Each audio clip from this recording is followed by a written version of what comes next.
భారతదేశం సుదీర్ఘకాలం పాటు పారిశ్రామిక ప్రగతికి ఎందుకు దూరం అయిందంటే ఇక్కడ ఫెడరల్ వ్యవస్థ ఎవరి అధికారాలు అలాగే పంచాయతీల అధికారులు పంచాయతీదే, మున్సిపాలిటీ అధికారం మున్సిపాలిటీదే, జిల్లా పరిషత్ అధికారం జిల్లా పరిషత్దే, మండల పరిషత్ అధికారం మండల పరిషత్దే, కార్పొరేషన్ అధికారం కార్పొరేషన్దే, ఇట్లాగే ఎవరి అధికారాలు వాళ్ళకున్నాయి.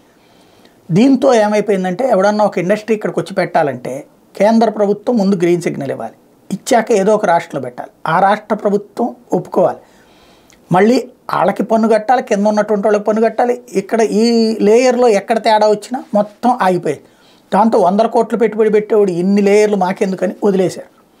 దాన్ని కంట్రోల్ చేయడానికే జిఎస్టీ సిస్టమ్ పెట్టింది, సింపుల్ సింగిల్ సిస్టమ్ ట్యాక్స్ అన్నటువంటి పద్ధతి. అట్లాగే ఇండస్ట్రియల్ సంబంధించి కారిడార్స్ని ఎక్కడికక్కడ ప్రకటింపజేసి కేంద్రం చెప్పగానే అక్కడ చోటు ఇవ్వాలన్నటువంటి ఒక ఫార్ములా మోడీ వచ్చాక చేయడం వల్లనే ఇప్పుడు దేశంలో పరిశ్రమలు అన్నటువంటిది సింగిల్ విండో సిస్టమ్ వైపుకి చకచక పరుగులు పెడుతున్నాయి. అయితే మరొక సమస్య ఏమిటంటే ఇప్పుడు అంటే దీంతో రాష్ట్రాలు ఇబ్బడి ముబ్బడిగా వేసుకునే పన్నుల ఆదాయం కుదరట్లేదు.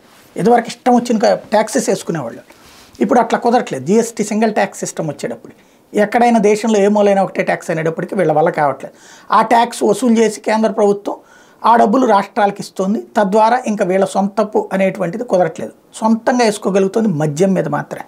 ఇప్పుడు ఆ మద్యాన్ని కూడా కేంద్రం నియంత్రణలోకి తీసుకొచ్చి తద్వారా మద్యానికి సంబంధించి రెగ్యులైజేషన్ ఇష్టం వచ్చినట్టు అమ్మనీయకుండా దారికి తేవడంతో పాటు ట్యాక్స్ అనేది సిస్టమేటిక్గా చేయాలనుకుంటే రాష్ట్రాలకు ఆదాయం గిలగిల్లాడిపోతారు.